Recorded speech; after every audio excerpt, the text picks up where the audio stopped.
गणेशाय नमः।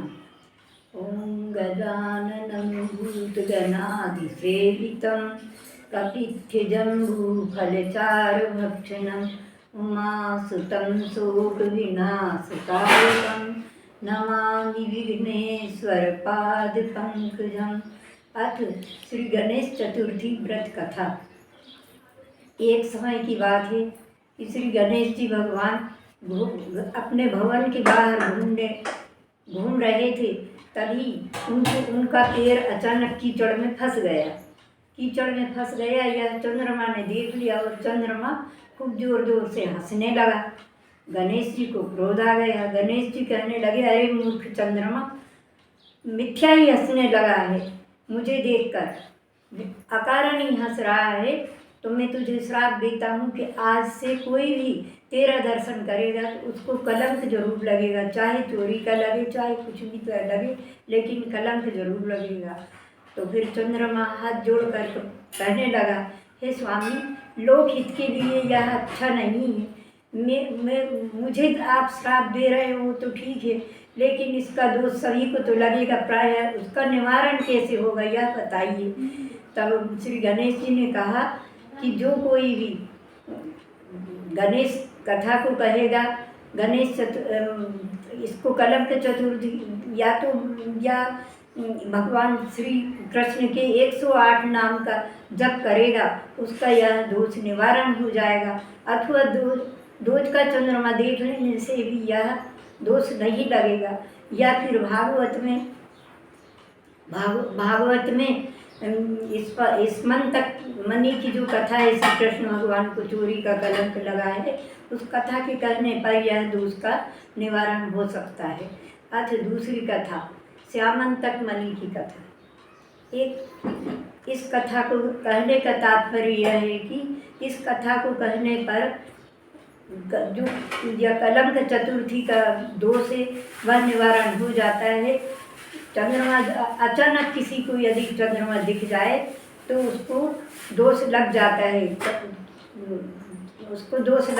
इसलिए इसको यह कथा कहने पर दोष का निवारण हो जाता है। एक समय की बात है, निम्न नाम के राजा रहते थे। उनके 2 पुत्र थे। बड़े पुत्र का नाम था सत्राजित और छोटे का नाम था प्रसेन। तो बड़े पुत्र सत्राजित ने सूर्यदेव की बहुत उपासना की, खूब उनका पूजन व्रत तपस्या की। तो सूर्यदेव ने प्रसन्न होकर उनको स्मंतक मणि दी। और स्मंतक मणि का यह गुण था कि उससे अकाल मृत्यु नहीं होती, बुढ़ापा नहीं आता था और रोग नहीं होता था, अकाल मृत्यु नहीं होती थी, सर्प नहीं डसता था और अकाल भी नहीं पड़ता था, अनुकूल वर्षा होती थी और ये महामारी भी नहीं होती थी। किसी भी प्रकार का कोई, और जिसको यह मणि प्राप्त होती थी, यदि वह गले में धारण किए होता था तो वह सब आभूषणों से अधिक सुंदर लगती थी। और इसका गुण यह था कि यह रोजाना सूर्योदय के समय 32 मन सोना दान देते, 32 मन सोना देती थी सूर्योदय के समय। 32 मन का अर्थ है 8 भार सोना, 4 भार सोना देती थी। इस प्रकार 32 मन सोना रोज देती थी। यह मणि पाकर बहुत खुश हुआ, सत्राजित बहुत खुश हुआ और एक दिन मणि धारण कर वह श्री कृष्ण के राजमहल में पहुंचा कचहरी में। तब अचानक ही वहाँ पर दिव्य प्रकाश हो गया। तो यह देखकर सब लोग अचंभित हो गए कि यह प्रकाश किस चीज़ का है। तब पास आए, तब श्री कृष्ण भगवान ने उनको देखा तो उनको भी बड़ा आश्चर्य हुआ कि इनके पास श्यामंतक मणि है, तो ये तो बहुत अच्छा है, लेकिन यह मणि यदि हमारे राजा उग्रसेन के पास में होती तो और अधिक शोभा देती। तो उन्होंने सत्राजित से कहा कि भाई यह मणि हमें दे दो, मुझे दे दो, तो यह मैं अपने राजा को दे दूंगा, उनको अच्छी लगेगी। तब यह अमूल्य मणि वह देना नहीं चाहता था। तो सत्राजित ने ना हाँ कहा और ना मना ही किया। सत्राजीत चुपचाप वहाँ से उठकर आ गया। घर आने के बाद उसने अपने महल की खुट्टी पर वह मणि को उतार कर टांग दिया और अपने कामकाज में लग गया। उसका छोटा भाई प्रसेन आया तो प्रसेन ने वह मणि को देखा, गले में धारण किया और घोड़े पर बैठकर आखिट करने के लिए वन में चला गया। वन में गया तो वहाँ चलते चलते वह बहुत दूर जंगल में पहुँच गया। वहाँ एक शेर मिला। शेर ने उसको मार दिया, घोड़े सहित तो प्रसेन को मार दिया और मणि को उठाकर शेर चला गया। तो उधर से वहाँ बूढ़े जामवंत आ रहे थे। जामवंत जी ने शेर को मार दिया और वह मणि लेकर अपने घर में आ गए। उनकी लड़की का नाम था जामवंती। वह पालने में सो रही थी। तब उन्होंने यह प्रतिज्ञा की कि ओ ये मणि तो मेरी जामवंती के दहेज में दूंगा।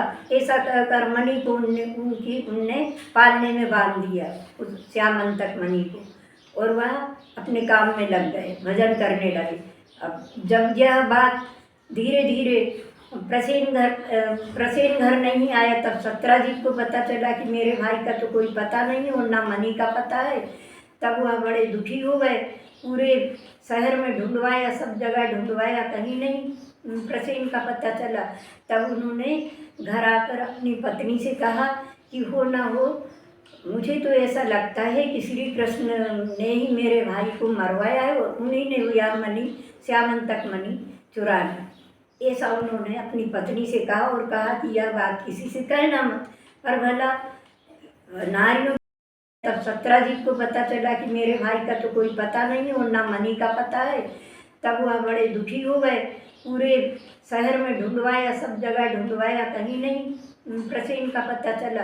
तब उन्होंने घर आकर अपनी पत्नी से कहा कि हो ना हो, मुझे तो ऐसा लगता है कि श्री कृष्ण ने ही मेरे भाई को मरवाया है और उन्हीं ने यह मणि, श्यामंतक मणि चुरा ली। ऐसा उन्होंने अपनी पत्नी से कहा और कहा कि यह बात किसी से कहना मत। पर भला नारियों के मन में यह बात ठहरती कहाँ है। उन्होंने अपनी पड़ोसिन को सुना दी कि अरे भाई, वो श्री कृष्ण भगवान है ना, उनके काहे की कमी है, उन्होंने हमारे देवर जी को मारकर और मणि खुद छीन ली। यह बात किसी से कहना मत। लेकिन पड़ोसन बोली, अरे बहन, मैं तो किसी से कहती नहीं हूँ, तुम्हें तो मालूम है, अपनी बात किसी को बताती नहीं हूँ। लेकिन उसके जाने के एक दिन बाद ही वह गई गाँव में, तो दूसरी सखी से कहने लगी, सखी मैंने तो ऐसा सुना है कि श्री कृष्ण ने श्यामंतक मणि चुराकर और प्रसेन को मार दिया और श्यामंतक मणि उससे छीन ली। तो यह बात तुम किसी से कहना मत। वह कहने लगी, अरे बहन बेफिक्र रहो, मैं तो अपने घर की बात किसी से कहती ही नहीं हूँ। लेकिन ऐसा होता है ना कि निकली होठो और चढ़ी कोठो। बात मुँह से निकलते देर नहीं हुई, पूरे गाँव में आग की तरह यह खबर पूरे में फैल गई। यह बात होते होते श्री कृष्ण के भगवान के कानों तक आ गई। भगवान को बड़ा दुख हुआ कि मैंने कहाँ से कह दिया भूल से कि मुझे मणि चाहिए, पता नहीं मणि कहाँ गई और कलंक मेरे को लगा। तब उन्होंने कहा कि बलराम जी से कहा कि तुम सेना को साथ कर दो मेरे, और मैं श्यामंतक मणि को ढूंढने जा रहा हूँ और प्रसेन का भी पता लगाता हूँ। तब वह खोजते हुए मणि की तलाश में बन जाने लगे। हर जगह उन्होंने तलाश किया। ढूंढते ढूंढते मणि को जामवंती जी की गुफा के पास तक आ गए। जामवंती जी की गुफा में उन्होंने देखा अंदर कि बहुत प्रकाश हो रहा है। तो उन्होंने देखा यह प्रकाश, इतना अमूल्य प्रकाश कहाँ से आ रहा है, सौ सूर्यों के समान प्रकाश आ रहा है। तब वह उस गुफा में प्रवेश कर गए और बलराम जी से और सेना से कहा कि 16 दिन तक तुम मेरा इंतज़ार करना, और यदि मैं ना आ सकूं तो 17वें दिन तुम अपने वापस नगर में चले जाना। यह कहकर श्री कृष्ण भगवान अंदर पहुंच गए। वहाँ जामवंती जी की लड़की को देखा कि पालने में लड़की सो रही, खेल रही है, और वो तो छोटी नहीं थी। जैसे ही भगवान की निगाह पड़ी, लड़की तुरंत सयानी हो गई और बैठ गई। और उनके वहाँ मणि रखी थी, तो मणि को देखकर उन्होंने कहा कि यह मणि मुझे चाहिए, यह तुम्हें कहाँ मिली?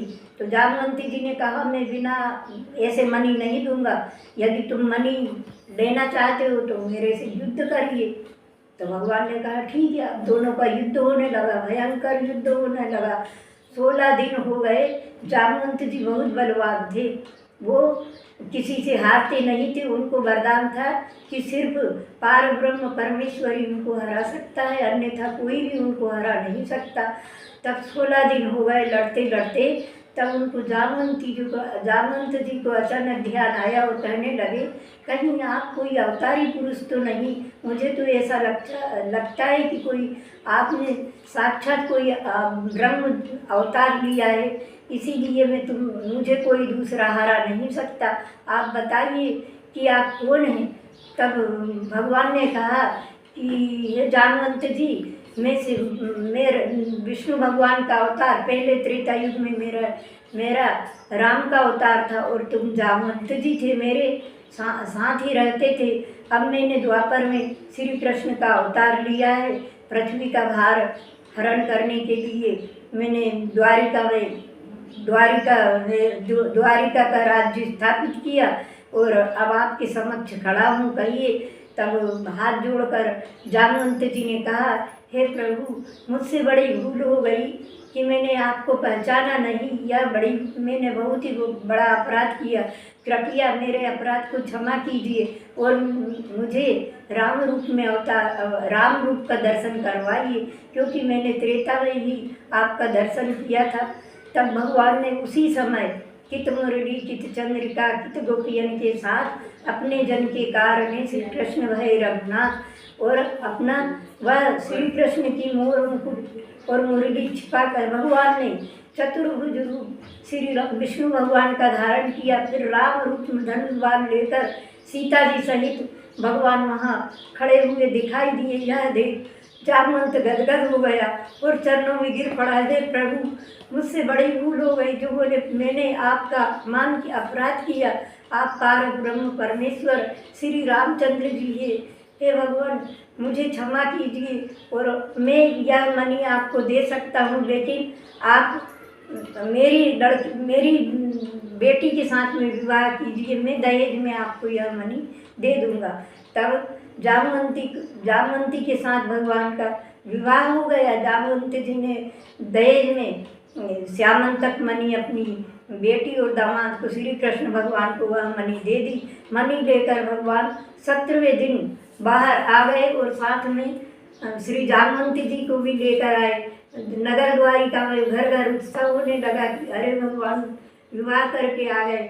तब रुक्मणी जी ने भव्य स्वागत किया, देवी जामवंती का स्वागत किया और उनका सांगोपांग विधिवत भगवान का विवाह हुआ। तो विवाह के बाद वे अपने विवाह मणि थी जो उन्होंने राजा उग्रसेन को दे दी।